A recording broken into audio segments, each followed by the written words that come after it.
আমি ডাক্তার সঞ্জয় সিনহা। আমি নি এবং অর্থোপেডিক বিশেষজ্ঞ সার্জন।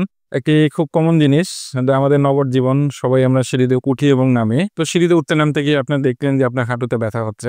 কখনো কোমরে ব্যথা হচ্ছে। তো আপনি চিন্তা করবেন যে আগে তো ব্যথা হয়নি কিন্তু এখন কেন ব্যথা হচ্ছে? তো আপনি দেরি না করে অবশ্যই ডাক্তারের শরণাপন্ন হবেন।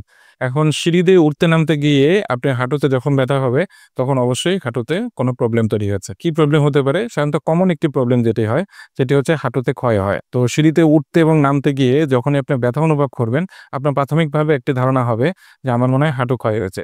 এটি কনফার্ম করার জন্য আপনি ডাক্তারের শরণাপন্ন হবেন। এখন হাঁটু ক্ষয়ের প্রাথমিক অবস্থায় যখন আপনি ডাক্তারের কাছে আসবেন, ডাক্তার কি করবে আপনাকে? ডাক্তার একটি এক্স-রে করবে। এক্স-রে করার মাধ্যমে যখন এই হাঁটু ক্ষয়টি আপনার প্রাথমিক অবস্থায় শনাক্ত হবে, ওষুধ গ্রহণ এবং কিছু এক্সারসাইজ এবং কিছু সাপ্লিমেন্ট দিবে আপনাকে। সাপ্লিমেন্ট খাওয়ার মাধ্যমে আপনি কিন্তু আস্তে, আস্তে সুস্থ হয়ে উঠবেন। আপনি সিঁড়ি দিয়ে উঠতে এবং নামতে যে ব্যথাটি হতো, সেটি কিন্তু আস্তে, আস্তে আর থাকবে না এবং আস্তে, আস্তে হাঁটুটি সুস্থ হয়ে উঠবে। মনে রাখবেন রোগ হওয়ার থেকে রোগ প্রতিরোধ সবচেয়ে ভালো।